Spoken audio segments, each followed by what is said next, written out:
जो छात्र नौजवान हैं, मैं जानना चाहता हूँ क्या वो पाकिस्तानी है? वो जितने वहाँ पर छात्र और छात्राएं हैं जो आंदोलन कर रहे हैं, क्या वो सभी के सभी मुसलमान हैं? ये जो रढ़ुआ होते हैं, जो निसंतान होते हैं, जिन्होंने घर परिवार को नहीं बसाया, वही जो है कि इसको कह रहे हैं कि विदेशी फंडेड है। जो बंच ऑफ थॉट्स की नीति रही कि सरकारी संस्थान जो है उनका निजीकरण करके चंद 10-5 पूंजीपतियों के हाथ में दे देना। गडकरी ने कहा था, सुब्रमण्यम स्वामी ने भी कहा था कि हम आरक्षण को तो खत्म नहीं करेंगे, लेकिन इस आरक्षण को इस हद स्तर पर पहुंचा देंगे कि आरक्षण का मतलब ही खत्म हो जाएगा। ये सब आरएसएस के कैडर रहे, तमाम सादी वर्दी में डंडा ले करके हमारे छात्रों को मार रहे थे। साथियों नमस्कार। इस समय देश की राजधानी दिल्ली में सड़क से लेकर सदन तक हंगामा मचा हुआ है। छात्र आंदोलित हैं, सरकार सुन नहीं रही है। छात्रों पर बर्बर लाठीचार्ज कल किया गया, तमाम छात्र घायल हुए और कहा जा रहा है कि जो प्रोटेस्ट चल रहा है वो एक राजनीतिक प्रोटेस्ट है। सरकार के खिलाफ एक हंगामा खड़ा करने की एक कोशिश है जो विदेशी ताकतों द्वारा फंडेड है। इसी मुद्दे पर बातचीत करेंगे। हमारे साथ चौधरी लौटर राम निषाद जी मौजूद है जो बहुजनों की बहुत बड़ी आवाज है। नेताजी बहुत बहुत स्वागत है। धन्यवाद आपके चैनल के जो भी दर्शक हैं, मैं आग्रह करूंगा लाइक करके, सब्सक्राइब करके, शेयर करके जनता तक सही बात पहुंचाने में मदद करें।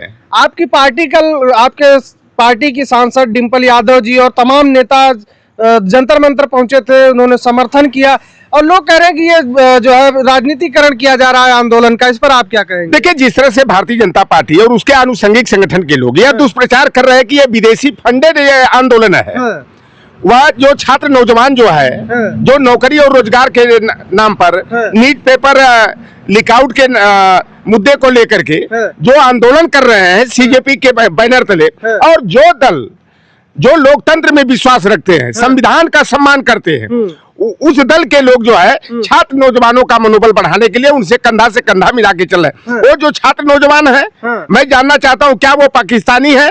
वो जितने वहाँ पर छात्र और छात्राएं हैं जो आंदोलन कर रहे हैं, क्या वो सभी के सभी मुसलमान हैं? ये जो रढ़ुआ होते हैं, जो निसंतान होते हैं, जिन्होंने घर परिवार को नहीं बसाया, वही जो है कि इसको कह रहे हैं कि विदेशी फंडेड है।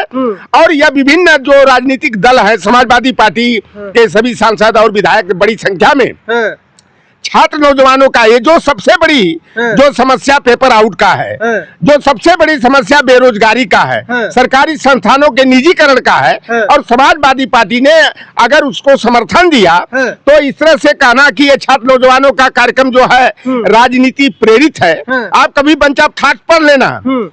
बंच ऑफ थॉट्स की जितनी नीतियां हैं विगत पहले कार्यकाल में तो मोदी के नहीं दिखा, लेकिन दूसरे कार्यकाल से जो भी कार्यक्रम जो है कि मोदी की सरकार में संचालित किया गया, वह पूरी तरह से जो गुरुगुलवलकर की bunch of thoughts we and our nationhood defined की नीतियां हैं, जो 1960 के दशक में गुरुगुलवलकर ने सुझाया था कि देश पर लंबे समय तक शासन कैसे करना है। उसमें कुछ प्रमुख जो उसके मुद्दे थे कि शिक्षण संस्थानों को बंद करके, यानी कि शिक्षालय की विद्यालय की जगह अधिक से अधिक जो है ओबीसी SC ST के जो बस्तियां हैं, जो आदिवासी और पिछड़े क्षेत्र हैं, वहां पर जो है कि मदिरालय की दुकान खोला जाए। आप देख रहे हैं कि यह सरकार जो है बड़ी संख्या में उत्तर प्रदेश और देश में प्राथमिक विद्यालय में किसके बच्चे जाते हैं? गरीबों के, गरीब के, गुरबा के, किसान के, पिछड़े के, दलित के, आदिवासी के बच्चे जा रहे हैं।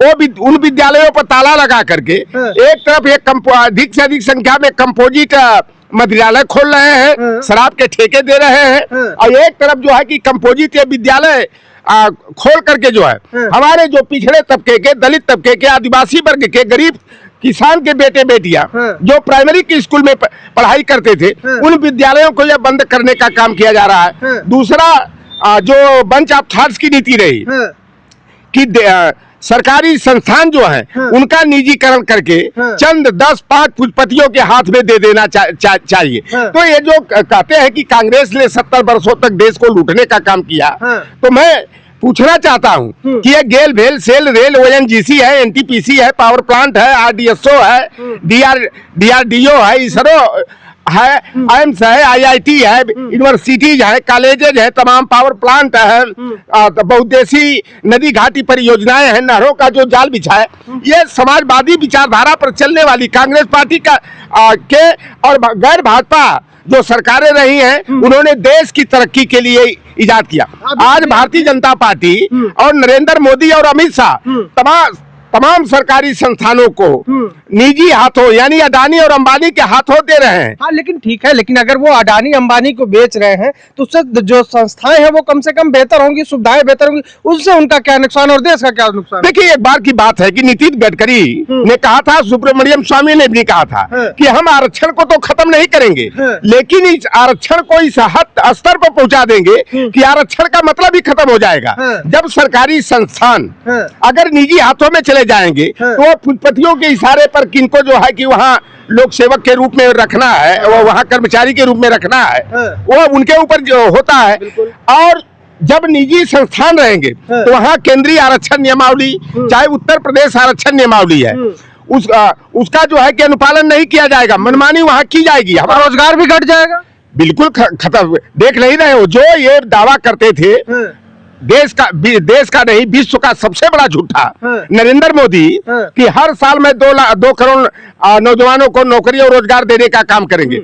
जब नौकरी और रोजगार की बात आई, अब तक तो कितना मिलना चाहिए? अब तक तो लोग देखिए रील बनाते टहल रहे हैं, उन्होंने तो रोज 10 करोड़ लोगों को अब तक रोजगार मिलना चाहिए था, नौकरी मिलना चाहिए। ये तो चाय बनाने वालों को भी रोजगार दे दिया, कहा कि रोजगार, पकौड़ा और समोसा छानने वाले को रोजगार कर दिया। आज पढ़े लिखे लड़के तमाम एमटेक करके, बीटेक करके, PhD करके जो है तमाम बेटे और बेटियां, वह एक जाति विशेष के नहीं है। ये नहीं कि वह जो प्रोटेस्ट में भागीदार वो बच्चे हैं, सभी के सभी वह OBC 80 के और माइनॉरिटी के हैं, उसमें तमाम सामान्य वर्ग के भी बच्चे हैं। तमाम जो है कि उसको समर्थन देने के लिए अधिकारी और कर्मचारी भी उसमें शिरकत कर रहे हैं, क्योंकि देखिए जिसके बाल बच्चे हैं, पढ़ाई लिखाई में कितनी कठिनाई आ रही है, और जो पढ़े लिखे बेटे और बेटियां नौकरी और रोजगार की तलाश में हताशा और निराशा के शिकार हैं। तमाम पेपर आउट हो गया, 27 की संख्या में नीट पेपर आउट होने पर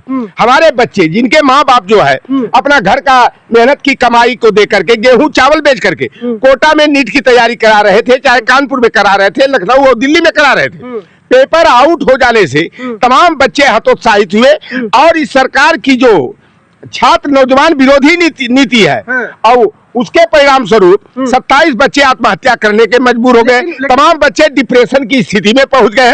और कल जो आंदोलन हुआ, आज से नहीं मैं होश संभाला हूं, मैं भी 9 आंदोलन किया हूं जंतर मंतर पर। बहुत होता था तो प्लास्टिक की आंसू गैस छोड़ देते थे, या बहुत है तो फव्वारा, पानी का फव्वारा चलाते थे।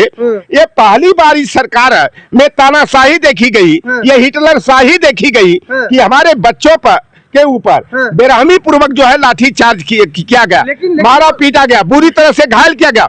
और सबसे दुर्भाग्य की बात है कि वहां पर RAF के ड्रेस में तमाम, देख लीजिए कि वह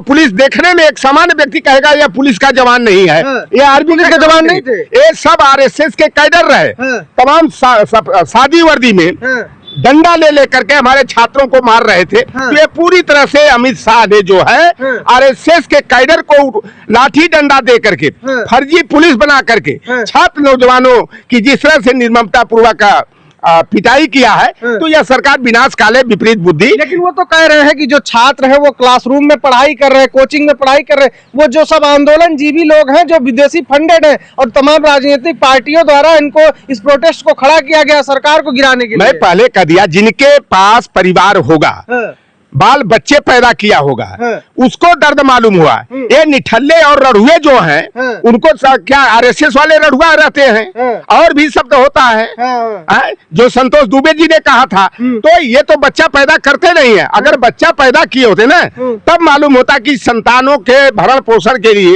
उनका भविष्य संवारने के लिए कितने दुर्दिन झेलने पड़ते हैं, किन किन कठिनाइयों का सामना करना पड़ रहा है। तो यह सरकार की जो है, यह विधायी और भारतीय जनता पार्टी जो निरंकुशता के रास्ते पर चल पड़ी है। ये छात्र नौजवान कहा जाता है, नौजवान जिस डगर पर चलते हैं परिवर्तन की आधी आती है। तो यह पूरी तरह से जो छात्र नौजवान आंदोलन कर रहे हैं, यह भारतीय जनता पार्टी को जो है या जो है कि विदा करने में जो है कि महत्वपूर्ण योगदान निभाएंगे, क्योंकि पूरी आबादी का 35 से 40% युवा पीढ़ी है और तमाम बेटे बेटियां पढ़ लिख करके मैं देख रहा हूं कि लखनऊ में भी मैं देखता हूं कि तमाम बेटे बेटियां जो सवर्ण समाज के बहुत ज्यादा हैं, कोई जोमेटो का डिलीवरी बॉय बना हुआ है, कोई कौन सीओजी का है, ब्लैंकेट का है, तो इस तरह कर रहे हैं। 12,000 13,000 मिल रहा है और तमाम जो सरकार आउटसोर्सिंग से जो भर्ती की जा रही है, संविदा की भर्ती की जा रही है, दस्तखत उनसे कराया जा रहा है 20,000 का और पेमेंट दिया जा रहा है उन्हें 15,000 का, किसी को पेमेंट किया जा रहा है 9,000 का और जो है कि सिग्नेचर कराया जा रहा है और कि ये बताना कि हमें 15,000 मिलता। तो इस तरह से जिस तरह से ये पूंजीपरस्त जो सरकार है, जिस तरह से ठेका पद्धति को लागू करके जो है हमारे प्रतिभा का हनन करने का काम कर रही है, समय का इंतजार बस छात्र, नौजवान और किसान सारे परेशान हाल।